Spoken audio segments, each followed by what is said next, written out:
Auto वाले को मिली डायन। नमस्कार, मेरा नाम अर्जुन है और मैं एक ऑटो ड्राइवर हूँ। दिन हो या रात, जब भी मुझे सवारी मिलती है, जहाँ जाने के लिए कहती है, मैं उधर ही जाता हूँ। परंतु एक दिन मेरे साथ ऐसी घटना हुई कि अगर मैं उसको याद भी करता हूँ तो फिर मैं दहल जाता हूँ, क्योंकि वह रात शायद मैं अपनी जिंदगी में कभी ना भूल पाऊंगा। लेकिन मैं आज आपको उस दिन का सारा हाल बताऊंगा कि क्या हुआ था मेरे साथ। मैं रोज अपने घर से 8:30 या 9 बजे करीबन अपना ऑटो लेकर निकल जाता हूं, क्योंकि मेरे घर में 2 छोटे बच्चे हैं जो स्कूल जाते हैं। उनको तैयार करने, नाश्ता करवा कर स्कूल भेजने में मुझे थोड़ा समय लग जाता है। मेरी पत्नी घर पर नहीं रहती, वह कहीं और रहती है। इस वजह से मैं रात को बच्चों की वजह से ही घर जल्दी आ जाता हूँ। रात 9 बजे तक अक्सर मैं घर आ जाता हूँ, पर उस दिन मुझे थोड़ा ज्यादा रात हो गई थी। सवारी को लेकर थोड़ा दूर जाना था, इस वजह से आते आते मुझे लगभग 10:30 बज रहे होंगे।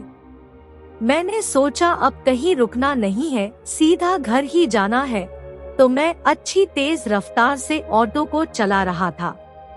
क्योंकि घर भी बहुत दूर था, यहाँ से लगभग 30 किलोमीटर जाना था, इसलिए मैं बहुत तेजी से तो जा रहा था, पर रास्ते में एक बड़ा जंगल भी पड़ता था जो खतरनाक इसलिए माना जाता था क्योंकि वहाँ हाथी सड़क पर आ जाते थे।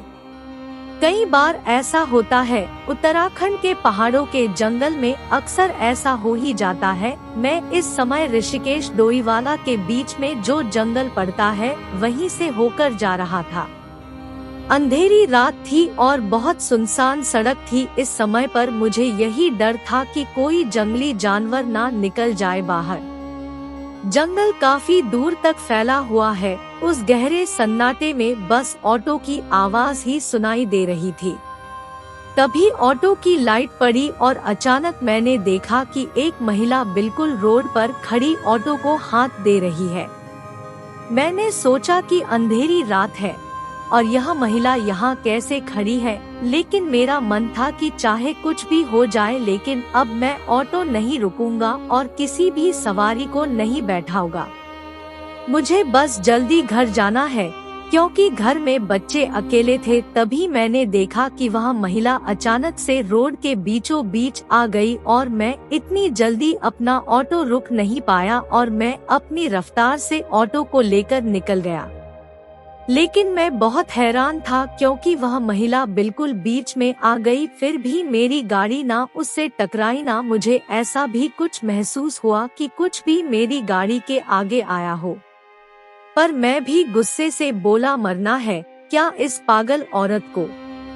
और मैंने भगवान से शुक्र भी मनाया, चलो कम से कम बच्ची तो उस बात को भूलकर मैं गाड़ी तेज ही चला रहा था।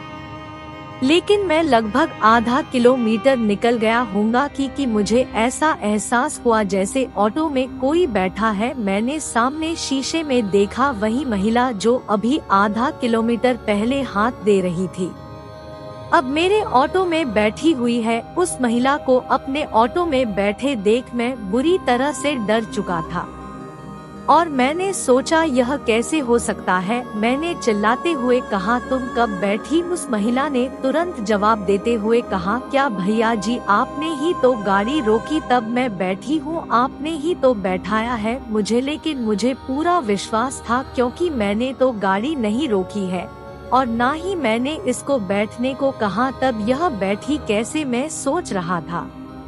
तभी मैंने गुस्से में तुरंत ब्रेक मारी और नीचे उतरा। मैंने कहा, निकलो बाहर, मुझे आपको नहीं ले जाना, मुझे अभी बस घर जाना है। लेकिन उस महिला ने मेरी बात का कोई जवाब नहीं दिया। अब मेरा पारा गुस्से से आई हो चुका था और मैंने पूरे जोर से ऑटो में जो साइड में पर्दे लगे हुए होते हैं, तभी मैंने नीचे उतरकर उनको खोला तो मुझे बड़ी जोर का झटका लग चुका था। मेरी आंखें फटी की फटी रह गई क्योंकि अब वह महिला ऑटो में नहीं थी। मैंने सोचा यह क्या हो रहा है मेरे साथ, यह मुझे कुछ समझ नहीं आ रहा है। और अब डर के मारे मेरी हालत तो खराब हो ही चुकी थी और उस समय मैं बहुत घबरा गया था। मुझे लगा कहीं यह मेरा कोई वहम तो नहीं है, पर ऐसा कैसे हो सकता है। मैंने आज शराब भी ज्यादा नहीं पी रखी थी। वैसे मैं अक्सर ऑटो चलाने के बाद घर आते समय थोड़ी शराब पी लेता हूँ, पर आज मैंने ज्यादा नहीं पी थी क्योंकि मुझे वैसे ही आज बहुत देर हो गई थी और अब इस घटना के बाद मेरा आज बहुत दिमाग खराब हो चुका था। पर मैं फिर भी किसी तरह गाड़ी में बैठा और गाड़ी को स्टार्ट करके तुरंत चलने में ही भलाई समझी। अब मैंने सोच लिया था चाहे कुछ भी हो जाए, अब मैं गाड़ी नहीं रुकूंगा। और अब मैं गाड़ी को बड़ी तेज स्पीड से भगा रहा था, पर शायद आज मेरी किस्मत खराब थी या फिर होने को कुछ और ही मंजूर था, क्योंकि यह सब बातें भूलकर मैं अब तेजी से निकलना चाहता था। खैर, इतना हादसा हुआ है तो भूलना भी आसान नहीं था, लेकिन मैं फिर भी जल्दी इस जंगल से बाहर निकलना चाह रहा था। लेकिन तभी मुझे ऐसा लगा कि मुझे किसी ने पीछे से पकड़ लिया हो और मैं थोड़ा शर्म-सा गया और मैंने जैसे ही इस बार पीछे मुड़ कर देखा तो अब की बार वही महिला फिर मेरे ऑटो में दिखी, लेकिन इस बार उसका चेहरा बड़ा ही भयानक था और खतरनाक। उसने मेरी गर्दन पर हाथ रखा हुआ था।